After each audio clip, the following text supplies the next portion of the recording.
Hi everyone, it's Adam with Milo's Restoration, and today I've got this Lane vintage kind of mid-century style cocktail table or coffee table that I found at a thrift store.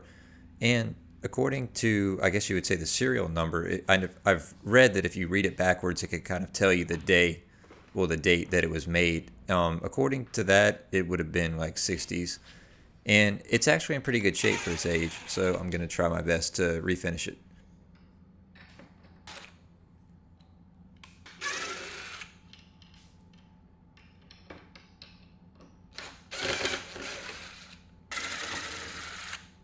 So usually, if I have a piece that has brass or some kind of hardware that needs restore that has like a lot of oxidation and grime on it, I'll usually just put Barkeeper's Friend in a bucket with some water, and I'll basically just let it sit for the entire time that I'm doing the restoration. And I'll just take them at the end of it, put a little bit more on it, and just scrub them. And usually the grime comes off pretty easy.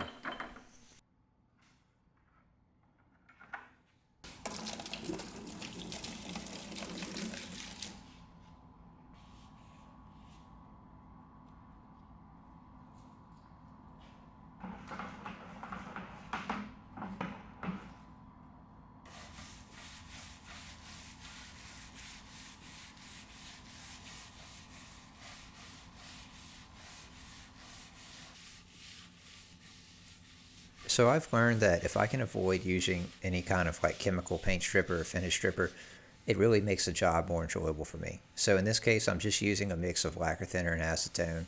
I find that acetone strips the finish better, but it evaporates really quickly. So I'll mix a little bit of lacquer thinner in it. That way, it kind of helps it to evaporate slower.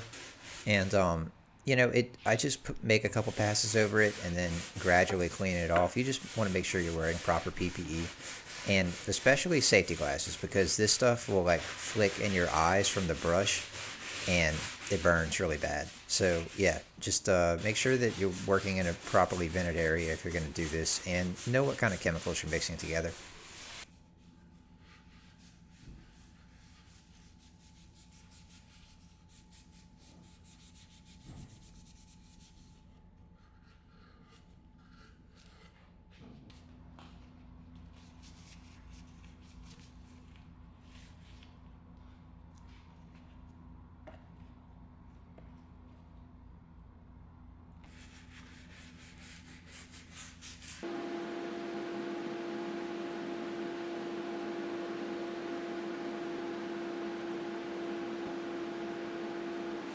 After a couple passes with the brush and the Scotch Brite, I'll just take a regular um, microfiber with some clean lacquer thinner, and I'll give it one more wipe before I sand it. And then I'm just going to sand it with like a fine pad on the Surf Prep sander. It really doesn't need that much. I saw some dings that I could have tried to like sand out of the piece, but I just decided to leave them because I figured with the new finish you really wouldn't notice it as much. And honestly, with it not being like a tabletop with like a large flat surface area, those little nicks and dings just aren't quite as noticeable as they are on like a large flat surface like a tabletop, where I probably would have just sanded the whole thing flat.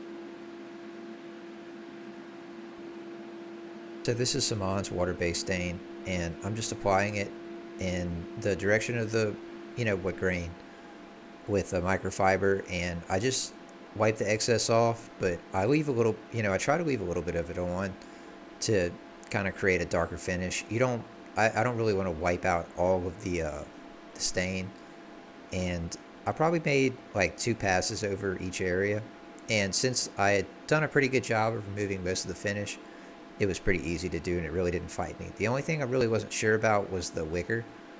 So what I ended up doing was just waiting, and I made a pass over it the first day, but the next morning that I came in, I had a foam brush with me and I used a foam brush instead, and it got a lot better coverage.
So I'm no expert at automotive work or polishing glass or anything like that, so I'll say that take my advice with a grain of salt. But I just wanted to kind of shine the glass up a little bit, make it look a little bit better, and get some of the very, very light scratches out. I knew that the deep scratches were probably going to stay in, so I got a fine and kind of like a more aggressive buffing pad, and I made a first pass with some just like general purpose buffing compound, and made a second pass with the more fine pad, and then I did that on both sides, and I mean I think it made a little bit of a difference, but honestly I can't really tell.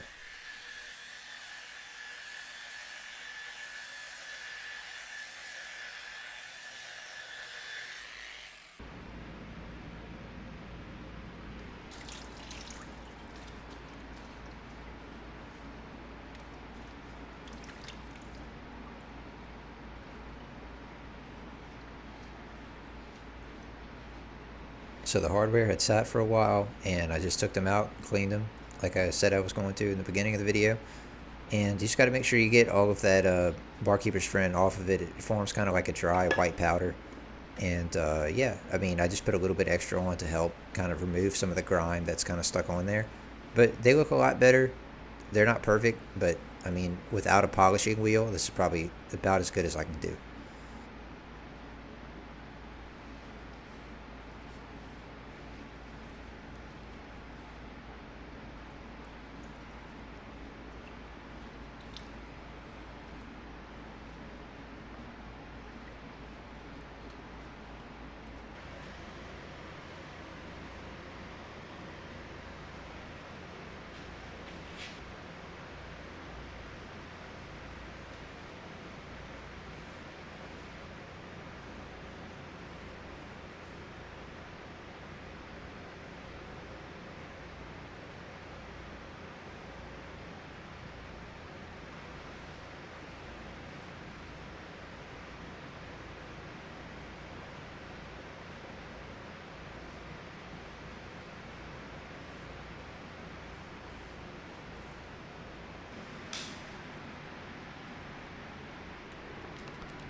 So this is Gemini's Precat sealer, and it's pretty watery, but you know, the thing about solvent-based compounds is that they're pretty kind of deceptive in that they dry very quickly. So I always thin them just about as much as I think that I can without harming the finish. And for this particular product, it's around 30% thinner is what you're allowed according to the data sheet. So what I'll usually do is go with about 25% lacquer thinner and about 5% retarder. And the retarder just helps it slow down and dry it more slowly. So I'll say that I had really good luck spraying the sealer. I used a Fuji HVLP spray gun, and I used my Graco turbine, and I had the pressure up as much as I could, and I was using a 1.5 needle nozzle set.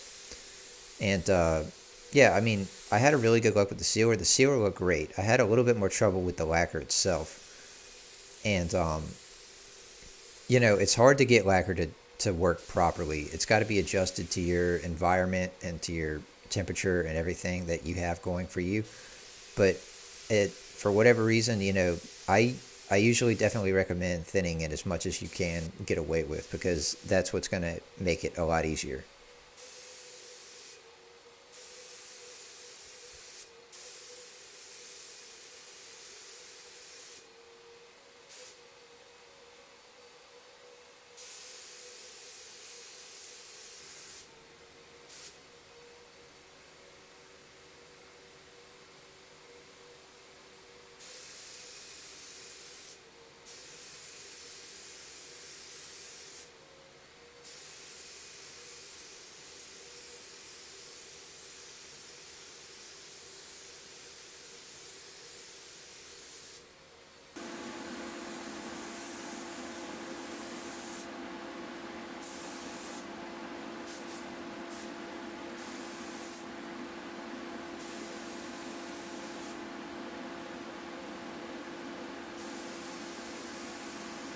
So I did 2 coats of sealer before I even sanded, and I ended up with a few spots where you might see that I burned. Well, I didn't burn through the finish. I just kind of missed it with a stain, and I didn't really notice it until I had it up in the air. And later, I had to sand those spots out and apply a little bit more stain. I just sprayed more sealer over them after I was done, and then just went back to spraying.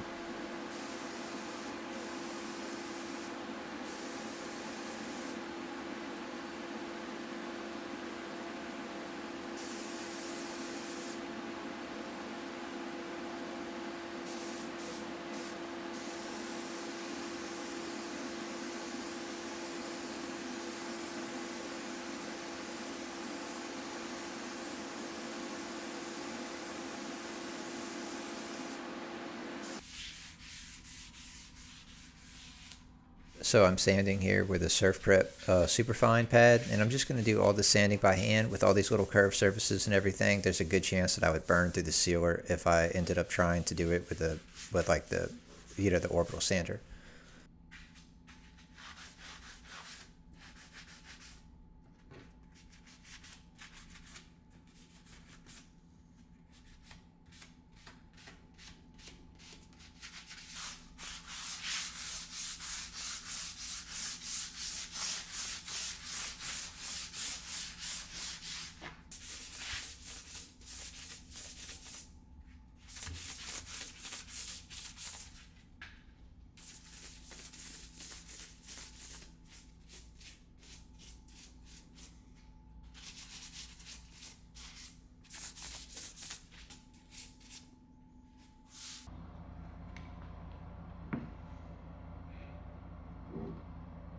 So this is the pre-catalyzed lacquer that I'm going to be using, and it's the gloss lacquer. I kind of wanted to give myself a challenge and just try to use the gloss, even though, I think this piece probably had like a semi-gloss or a satin finish on it to begin with.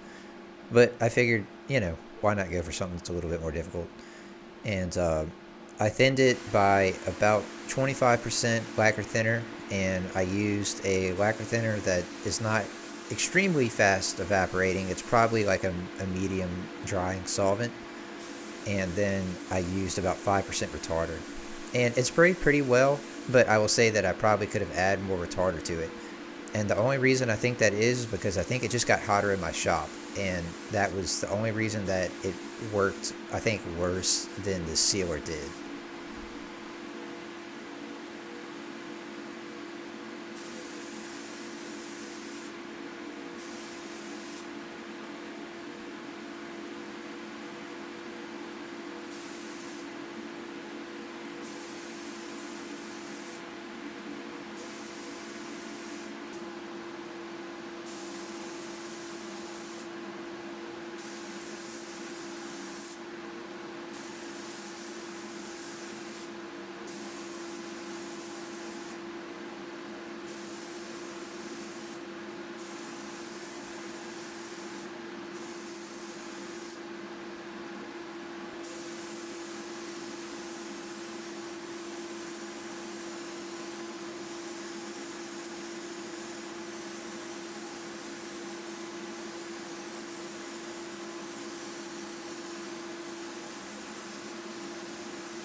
Just doing some sanding in between coats here.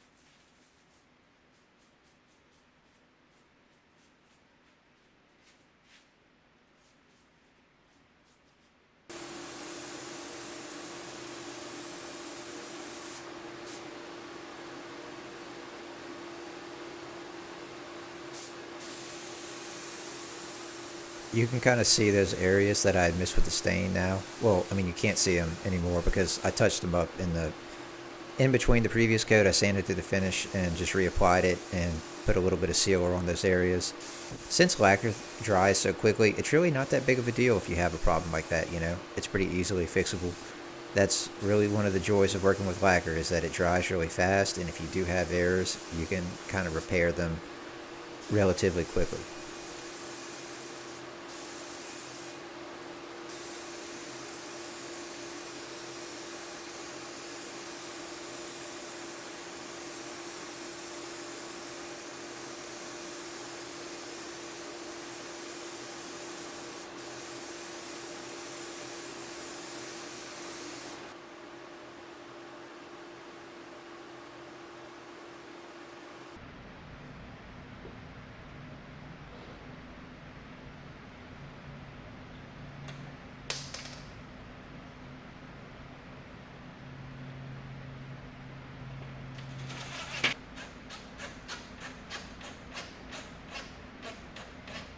So I put the glass top back on and got the screws back in the little brass pieces that were on the legs, and yeah, that was it.